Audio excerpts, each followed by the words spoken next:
എല്ലാവർക്കും നമസ്കാരം. ഞാൻ doctor Binu Shankar, natural healing centre, Koyilandy, Kozhikode.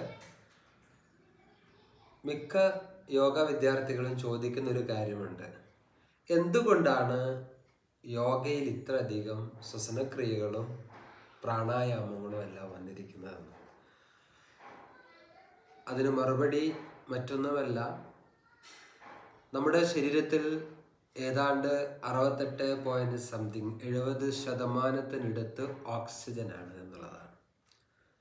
നമുക്കറിയാം, വെള്ളമില്ലെങ്കിലും ഭക്ഷണമില്ലെങ്കിലും നമുക്ക് ഒരു 4-5 ദിവസമൊക്കെ പിടിച്ചു നിൽക്കാൻ പറ്റും. പെട്ടെന്ന് അപകടാവസ്ഥയിലേക്കൊന്നും നമ്മൾ പോയില്ല. ഓക്കെ. എന്നാൽ ശ്വസിക്കാതെ നമുക്ക് എത്ര ദിവസം നിൽക്കാൻ പറ്റും? ശ്വസനമില്ലാതെ നമുക്ക് കുറച്ച് സമയം നിൽക്കുക എന്നുള്ളത് തന്നെ വളരെ പ്രയാസമാണ്. കാരണം ഞാൻ നേരത്തെ പറഞ്ഞ ഇത് തന്നെ, 70% ശരീരത്തിലെ ഓക്സിജൻ കണ്ടൻ്റാണ്. അതുകൊണ്ട് തന്നെയാണ് ഇതിനെ പ്രാണവായു, പ്രാണനെ നിലനിർത്തുന്ന വായു ആയതുകൊണ്ട് പ്രാണവായു എന്നൊക്കെ പറയുന്നത് അതുകൊണ്ടാണ്. പക്ഷേ നമുക്ക് എത്ര പേർക്ക് ഇതിനെക്കുറിച്ചൊരു ബോധമുണ്ട് എന്നുള്ളത് നമ്മളൊന്ന് ചിന്തിക്കേണ്ടതുണ്ട്, അല്ലേ? നമ്മളെ ധാരണ ഒന്ന് ആലോചിച്ച് നോക്കിയേ. വെള്ളം, നമ്മൾ ആരോഗ്യത്തെക്കുറിച്ച് പറയുമ്പോൾ ഭക്ഷണത്തെക്കുറിച്ചും വെള്ളത്തെക്കുറിച്ചും ഒക്കെ പെട്ടെന്ന് ചിന്തിക്കാറുണ്ട്. എന്നാൽ ശുദ്ധവായു, വായുവിൻ്റെ ലഭ്യത, ഇതിനെക്കുറിച്ചൊന്നും നമ്മൾ തീരെ ശ്രദ്ധിക്കാറില്ല.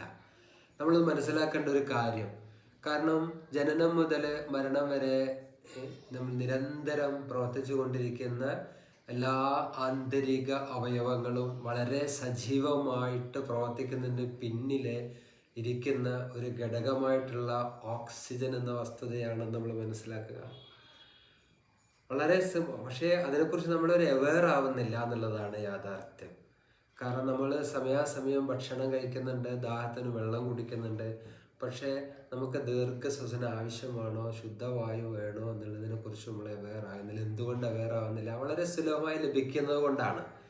പക്ഷേ ഇന്നത്തെ കാലഘട്ടത്തിൽ നമ്മൾ നിർബന്ധപൂർവം ഇതെല്ലാം ബോധപൂർവം ചെയ്യേണ്ടിയിരിക്കുന്നു. കാരണം അന്തരീക്ഷ വായുവിൽ ഇന്ന് ഓക്സിജൻ കുറഞ്ഞുകൊണ്ടിരിക്കുകയാണ് എന്നാണ് ശാസ്ത്രം കണ്ടെത്തിയിരിക്കുന്നത്. ഇപ്പോഴത്തെ ലേറ്റസ്റ്റ് പഠന റിപ്പോർട്ടിലൊക്കെ പറയുന്നത് അന്തരീക്ഷ വായുവിൽ ഓക്സിജൻ സാന്നിധ്യം കുറഞ്ഞു വരുന്നു എന്നുള്ളതാണ്. കാരണം പൊല്യൂഷൻ കൊണ്ട് തന്നെ പ്രധാനമായിട്ടും, വൃക്ഷങ്ങളുടെ കുറവ്, പലതരത്തിൽ നമുക്ക് വേണമെങ്കിൽ പറയാം. അപ്പോൾ ആ ഒരു ഒന്ന്. രണ്ടാമത്, മനുഷ്യനിന്ന് വ്യായാമം വളരെ കുറഞ്ഞു പോവുകയാണ്. നമുക്കറിയാം, കുട്ടികളൊന്നും അടങ്ങിയിരിക്കുകയില്ല. അവരിൽ എപ്പോഴും കളിച്ചുകൊണ്ടിരിക്കും. കാരണം അതവരെ സ്വതസിദ്ധമായിട്ടുള്ള നൈസർഗികമായിട്ടുള്ള ഒരു അവബോധമാണ് എപ്പോഴും കളിച്ചുകൊണ്ടിരിക്കുന്നത്. ആ കളിക്കുന്നത് എന്തിനു വേണ്ടിയാണ്? കൂടുതൽ അവരുടെ ശ്വസനം ആക്റ്റീവ് ആക്കുവാൻ വേണ്ടിയാണ്. അപ്പോൾ ജന്മസിദ്ധമായിട്ട് അവരിൽ അന്തർലീനമായിരിക്കുന്ന ഒരു സ്വഭാവ സവിശേഷതയാണ് ചലിച്ചുകൊണ്ടിരിക്കുക എന്നുള്ളത്. പക്ഷെ മുതിർന്ന് വരുമ്പോൾ നമുക്കുള്ള ആ നൈസർഗിക അവബോധത്തെ ബുദ്ധി ഓവർടേക്ക് ചെയ്യുന്നു. കാരണം എനിക്ക് പഠിക്കാനുണ്ട്, അല്ലേ? രാവിലെ സ്കൂളിൽ പോകണം, നേരത്തെ ട്യൂഷനുണ്ട്, വൈകിട്ട് വന്നിട്ട് ട്യൂഷനുണ്ട്. അങ്ങനെ ചലനം കുറഞ്ഞു വരുമ്പോൾ ഈ ശ്വസനം കുറഞ്ഞു വരികയാണ്. അത് കുട്ടികളിൽ മടി, ആലസ്യത, നിരാശത, സ്ട്രെസ്, ടെൻഷൻ, അങ്ങനെ പല അസ്വസ്ഥതകളും ഉണ്ടാക്കുന്നതാണെന്ന് മനസ്സിലാക്കുക. നമുക്കറിയാം, പല വിദേശ രാജ്യങ്ങളിലും തന്നെ കുട്ടികളെ രാവിലെ മുതൽ വൈകുന്നേരം വരെ പഠിപ്പിക്കുന്ന ഒരു സിസ്റ്റം ഇല്ല എന്നുള്ളത് നമ്മൾ മനസ്സിലാക്കണം. ഇവിടെ നമ്മൾ അങ്ങനെയല്ല, മറിച്ച് വൈകുന്നേരം വരെ കുട്ടികളെ പഠിപ്പിക്കാൻ ശ്രമിക്കുകയാണ്. ഇങ്ങനെ ഇരുത്തി കുട്ടികൾ കളിക്കാനും കളിച്ച് പഠിക്കാനും ഉള്ള ഒരു അവസരം ഒരുക്കി കൊടുത്താൽ അവരുടെ ആരോഗ്യത്തിനും അവരുടെ പഠനത്തിനും ഓർമ്മശക്തിക്കും എല്ലാം വളരെ ഉപകരിക്കുന്നതാണ്. ഞാൻ തിരിച്ചു വരാം. അപ്പോൾ ശ്രദ്ധിക്കുക, നമ്മുടെ ശ്വസനത്തിന് എന്തുകൊണ്ട് ഇത്ര പ്രസക്തി എന്ന് ചോദിച്ചാൽ, ഇന്നത്തെ കാലഘട്ടത്തിൽ ഇത് അത്യാവശ്യമാണ്. ഒന്ന്, lack of exercise. 2, lack of oxygen of the atmosphere. രണ്ടും എന്താണ്? നമുക്ക് പ്രയാസങ്ങൾ സൃഷ്ടിക്കുന്നതാണ്. അതുകൊണ്ട് ബോധപൂർവം നമ്മൾ നന്നായിട്ട് ശ്വസനക്രിയകളും പ്രാണായാമങ്ങളൊക്കെ പരിശീലിച്ചാൽ നമുക്ക് നല്ല സ്ട്രെങ്ത് ഉണ്ടാവും. നമുക്കറിയാം, calmness of the mind is our power. കാരണം മനസ്സിൻ്റെ കാംനെസ് ആണ് ശരിക്കും പവർ. ആ കാംനെസ്, മനസ്സിൻ്റെ ആ ശാന്തത, സ്വസ്ഥത, റിലാക്സ് മൂഡ് കിട്ടുന്നതിൽ ശ്വസനത്തിന് വളരെയധികം പങ്കുണ്ട്. കാരണം നമ്മുടെ ഇമോഷണൽ ഫീലിങ്സും നമ്മുടെ ശ്വസനത്തിൻ്റെ റേറ്റും തമ്മിൽ പരസ്പരം കണക്റ്റഡ് ആയിരിക്കുന്നു എന്നുള്ള യാഥാർത്ഥ്യം മനസ്സിലാക്കുക. പലപ്പോഴും നമുക്ക് നോർമലി ശ്രദ്ധിച്ചാൽ അറിയാം, നമുക്ക് ദേഷ്യം വരുന്ന സമയത്തൊക്കെ ഭയങ്കര ഫാസ്റ്റ് ആയിരിക്കും. അതിൽ ഭയം വരുമ്പം ബ്രീത്തിങ് ഫാസ്റ്റ് ആയിരിക്കും. അതുപോലെ എന്തെങ്കിലും ആങ്സൈറ്റി ഉണ്ടാകുമ്പോൾ ബ്രീത്തിങ് ഫാസ്റ്റ് ആയിരിക്കും. നെഗറ്റീവായിട്ടുള്ള ഇങ്ങനെയുള്ള എല്ലാ ഇമോഷണൽ ഫീലിങ്സിലും നമ്മളെ ബ്രീത്തിങ് റേറ്റ് കൂടുന്നത് കാണാം. അതേസമയം നമ്മളൊരു ചെറിയ കൊച്ചുകുട്ടിയുടെ ഗാനം ഇങ്ങനെ വളരെ മധുരമായി പാടുന്ന ഗാനങ്ങളും നമ്മൾ ആസ്വദിച്ചുകൊണ്ടിരിക്കുമ്പോൾ നമ്മൾ ബ്രീത്തിങ് അറിയില്ല. അതുപോലെ നമ്മൾ ഏതെങ്കിലും ഇഷ്ടപ്പെട്ട ഒരു ഗാനം കേട്ടുകൊണ്ടിരിക്കുമ്പോൾ നമ്മളെ ബ്രീത്തിങ് റേറ്റ് നമ്മൾ അറിയുന്ന പോലുമില്ല. അവിടെ ബ്രീത്തിങ് കുറച്ച് എന്തായിരിക്കും, ലോങ് ആയിരിക്കാം.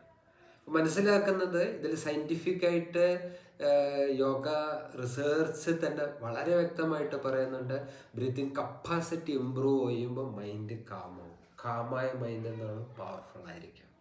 അവിടെ എന്തുണ്ടാവില്ല, സ്ട്രെസ് ഉണ്ടാവില്ല. സ്ട്രെസ്സിനെ കുറയ്ക്കാൻ സാധിക്കും. അതുകൊണ്ട് തന്നെ നമ്മൾ ഈ കൗൺസിലിംഗ് പോലുള്ളതൊക്കെ ചെയ്യുമ്പോൾ, ഇപ്പോൾ നാച്ചുറൽ ഹീലിംഗ് സെൻറ്റർ ഒരു കൗൺസിലിംഗ് സെൻറ്റർ കൂടിയാണ്. കൗൺസിലിങ്ങിനൊക്കെ വരുന്ന സമയത്ത് സ്ട്രെസ്സ് കുറയ്ക്കാൻ വേണ്ടിയിട്ട് ദീർഘശ്വസന പരിശീലനങ്ങളും യോഗയും വ്യായാമങ്ങളും ഒക്കെ അവർ പരിശീലിക്കാൻ പറയുന്നുണ്ട്. കാരണം ഇതിലൂടെ വളരെ പെട്ടെന്ന് വെറും കൗൺസിലിംഗ് കൊണ്ട് മാത്രമല്ല, പ്രാക്ടീസ് കൊണ്ട് ശരിക്കും 1-2 ആഴ്ച കൊണ്ടൊക്കെ തന്നെ അമിതമായിട്ടുള്ള ആങ്സൈറ്റി, അകാരണ ഭയം, രോഗഭയം, അതുപോലെ ആത്മഹത്യാ പ്രവണത, അങ്ങനെ സ്വപ്നാടനം പോലുള്ള രോഗങ്ങളൊക്കെ വളരെ നന്നായിട്ട് കുറയ്ക്കാൻ എളുപ്പമായിട്ട് ഇത്തരം ശ്വസനക്രിയകളിലും ഇവിടെയും യോഗ പരിശീലനത്തിലൂടെയും സാധിക്കുന്നു എന്നുള്ളത് എടുത്തു പറയാൻ ആഗ്രഹിക്കുകയാണ്. അതുകൊണ്ട് ഇന്ന് നമ്മൾ എന്ത് മനസ്സിലാക്കുന്നു, the importance of the breathing and പ്രാണായാമയെ കുറിച്ച് മനസ്സിലാക്കുന്നു. ശേഷം നമുക്ക് തുടർന്നുള്ള വീഡിയോകളിൽ വിശദമായിട്ട് ഓരോ പ്രാണായാമ രീതികളും ഓരോ ശ്വസന രീതികളും നമുക്ക് ഏതൊക്കെ തരത്തിൽ ഏതൊക്കെ ഭാഗങ്ങളിൽ നമുക്കത് കൂടുതൽ ഗുണം ചെയ്യുന്നുള്ള വിശദമായിട്ട് പറയാം. ഇന്ന് നമ്മൾ ഈ ഒരു കാര്യം പ്രത്യേകം ശ്രദ്ധിക്കുക. ശ്വസനക്രിയ ഒരു ജീവിതത്തിൻ്റെ ഒരു ഭാഗമാക്കി മാറ്റാൻ ശ്രമിക്കുക. ദിവസവും അത് അതിരാവിലെയും വൈകിട്ടും ശ്വസനക്രിയ പരിശീലിക്കുന്നത് വളരെ എസ്പെഷ്യലി മോർണിംഗിൽ നമ്മുടെ അന്തരീക്ഷത്തിൽ പൊടിപടലങ്ങൾ വളരെ കുറവായിരിക്കും. അപ്പോൾ മോർണിംഗ് സമയത്ത് നമുക്ക് ദീർഘമായിട്ടുള്ള ശ്വസനം അത് ഒരുപാട് ഗുണം ചെയ്യുന്നതാണ്. നമ്മൾ പൊതുവേ പറയാറുണ്ട്, ഈ നേരത്തെ എഴുന്നേൽക്കുന്ന 6 മണിക്ക് മുമ്പ് എഴുന്നേൽക്കുന്ന ഒരു രീതി നമുക്ക് ഒരുപാട് ഗുണം ചെയ്യുന്നു പറയാറുണ്ട്. ആ 6 മണിക്ക് മുമ്പ് എഴുന്നേറ്റിരുന്ന് ഒരു 5 മിനിറ്റെങ്കിലും ശ്വസന പ്രാണായാമങ്ങൾ പ്രാക്ടീസ് ചെയ്യുമ്പോൾ അത് വളരെയധികം ബെനിഫിറ്റ് നമുക്ക് നൽകുന്നുണ്ട്. അപ്പോൾ അതുകൊണ്ട് എല്ലാവരും ആ ഒരു ശീലം നമ്മളെ ജീവിതത്തിൽ കൊണ്ടുവരാൻ ശ്രമിക്കുക.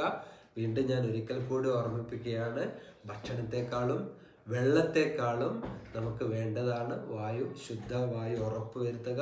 ഇന്നത്തെ കാലത്ത് അന്തരീക്ഷത്തിൽ ഇതിനൊരു കുറവുള്ളത് കൊണ്ട് ബോധപൂർവം നമ്മൾ പ്രാക്ടീസ് ചെയ്യേണ്ടിയിരിക്കുന്നു. എല്ലാവർക്കും നന്ദി, നമസ്കാരം. ഈ വീഡിയോ ഇഷ്ടമായെങ്കിൽ എല്ലാവരും ലൈക്ക് ചെയ്യുക, ഷെയർ ചെയ്യുക, സബ്സ്ക്രൈബ് ചെയ്യുക. ഓക്കെ, തുടർന്നുള്ള ഇതിൻ്റെ അടുത്ത വിശദമായ വിവരങ്ങളുമായി അടുത്ത വീഡിയോയിൽ കാണാവുന്നതാണ്. നന്ദി, നമസ്കാരം.